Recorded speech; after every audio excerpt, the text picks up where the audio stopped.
اللهم صل على النبي الهاشمي محمد وعلى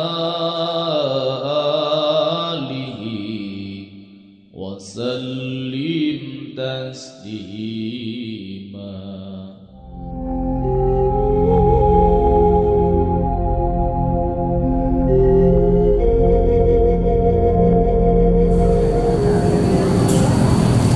Assalamualaikum warahmatullahi wabarakatuh. Dan saat ini saya sudah berada di Pamijahan, lebih tepatnya di makam dari Syekh Muhyi.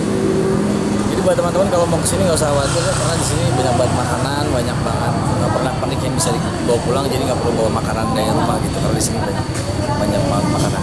Dan letaknya makamnya di belakang sana. Nanti kita akan coba ke sana, kita akan lihat kondisi seperti apa. Ya.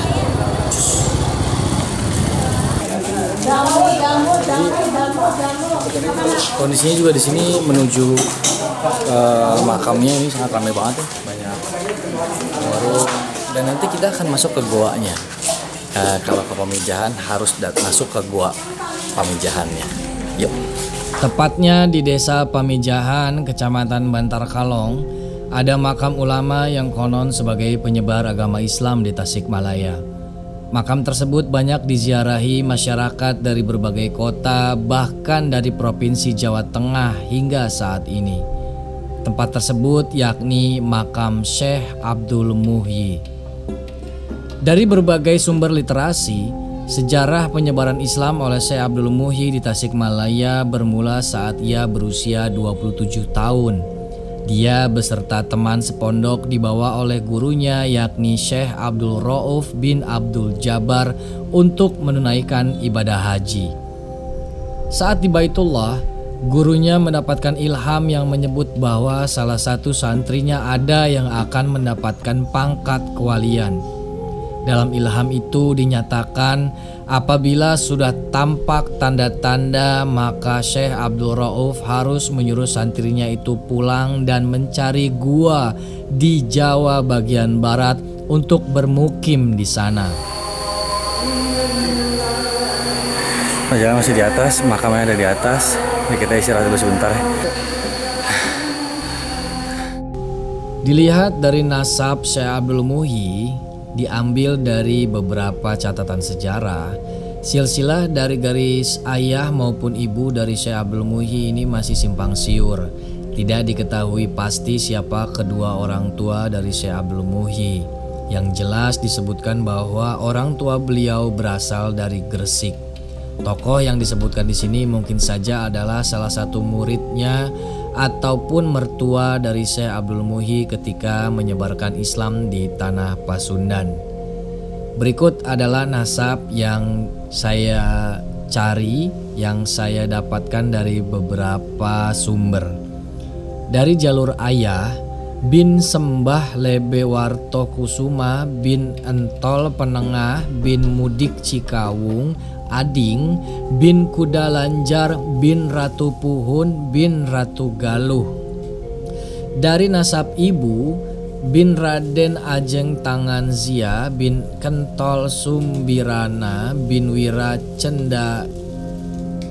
Dari jalur ibu, bin Raden Ajeng Tangan Zia bin Kentol Sumbirana bin Wiracandera bin Sunanggiri bin Muhammad Ainul Yakin bin Ishak Makdum bin Asmar Kandigisi Karjo Tuban bin Jamaluddin Akbar bin Imam Ahmad Syah bin Abdullah Kona bin Abdul Malik bin Uluwi bin Muhammad Sahib Mirbat bin Ali Khalil Qasim bin Uluwi bin Ubaidillah bin Ahmad Al-Muhajir bin Isa Al-Basharan bin Ali Khalil Qasim bin Uluwi bin Ubaidillah bin Ahmad Al-Muhajir bin Isa Al-Bashari bin Muhammad bin Ali Al-Aridi bin Ja'far As-Siddiq bin Muhammad Al-Bakir bin Ali Zainal Abidin bin Sayyidina Imam Hussein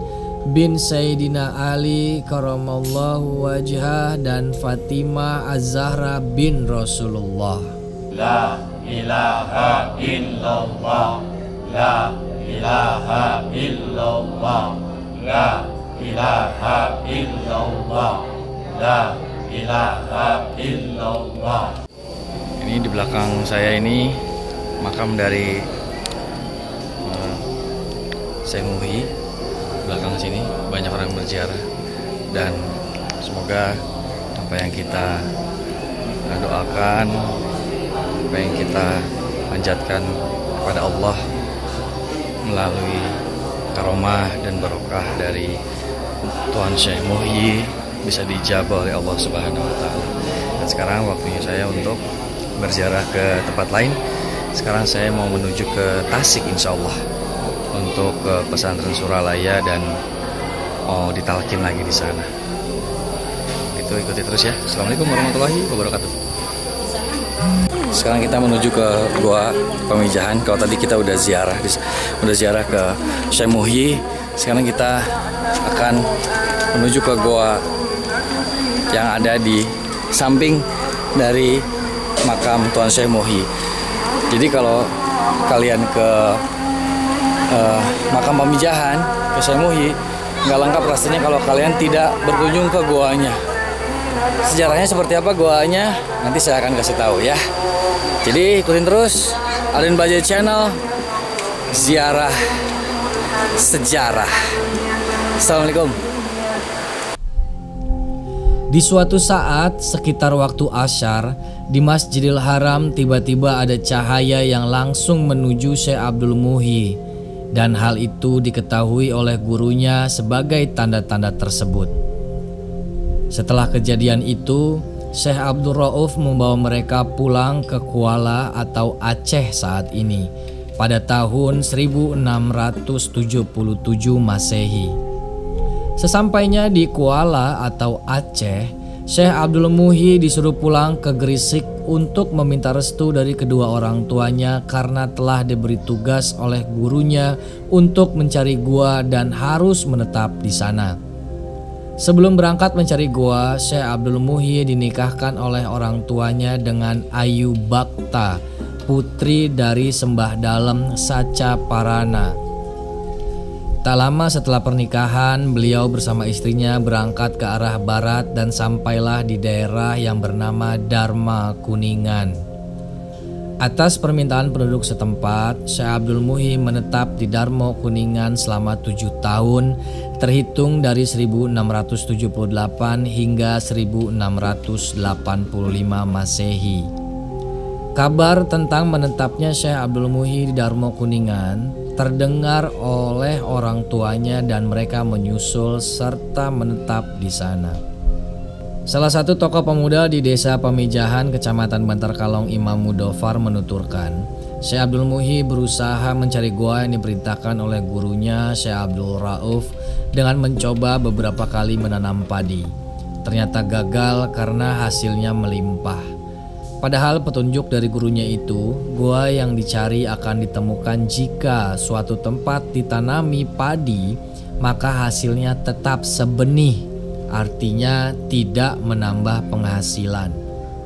Karena tidak menemukan gua yang dicari, Syekh Abdul Muhyi bersama keluarga berpamitan kepada penduduk desa untuk melanjutkan perjalanan mencari gua.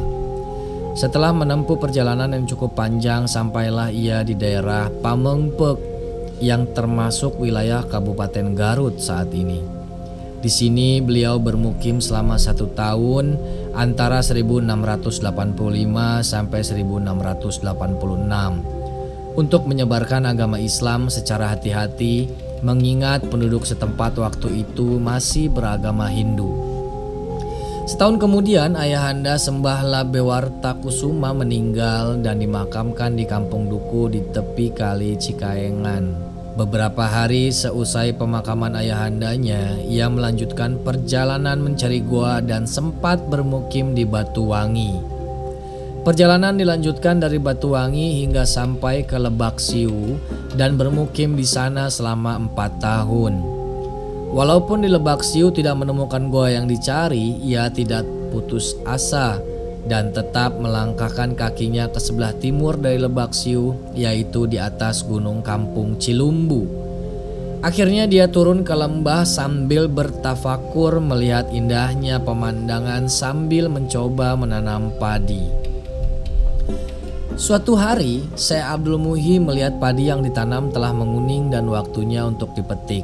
Saat dipetik, terpancarlah sinar cahaya kewalian dan terlihatlah kekuasaan Allah. Padi yang telah dipanen tadi ternyata hasilnya tidak lebih dan tidak kurang, hanya mendapat sebanyak sebenih yang ditanam. Ini sebagai tanda bahwa perjuangan mencari gua sudah dekat. Kalau masuk harus azan dulu ya? Azan dulu, permisi dulu. Kalau masuk guanya permisi dengan cara azan? Ya, azan dulu, sudah azan terus mengumandang qomat. Terus dilanjutkan sama qomat.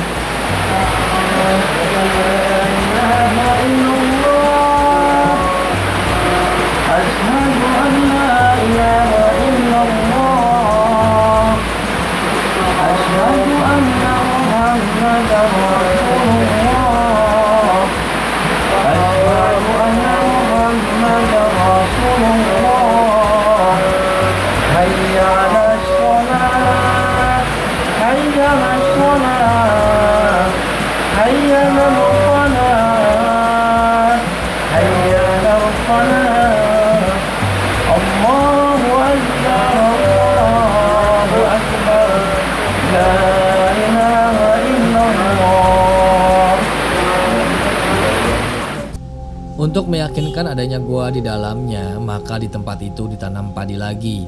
Ia berdoa kepada Allah semoga gua yang dicari segera ditemukan. Dan alhamdulillah dengan kekuasaan Allah, padi yang ditanam tadi segera tumbuh dan waktu itu juga berbuah dan menguning. Lalu dipetik dan hasilnya tetap sama sebagaimana hasil panen yang pertama. Di sanalah beliau yakin bahwa di dalam gunung itu adanya goa. Suatu Syekh Abdul Muhyi berjalan ke arah timur, terdengarlah suara air terjun dan kicauan burung yang keluar dari dalam lubang. Dilihatnya lubang besar itu keadaannya sama dengan gua yang digambarkan oleh gurunya. Seketika kedua tangannya diangkat memuji kebesaran Allah. Telah ditemukan gua bersejarah. Di tempat ini dahulu Syekh Abdul Qadir Al-Jailani menerima ijazah ilmu agama dari gurunya yang bernama Imam Sanusi. Gua yang sekarang dikenal dengan nama Gua Pamijahan adalah warisan dari Syekh Abdul Qadir Al-Jailani yang hidup kurang lebih 200 tahun sebelum Syekh Abdul Muhyi.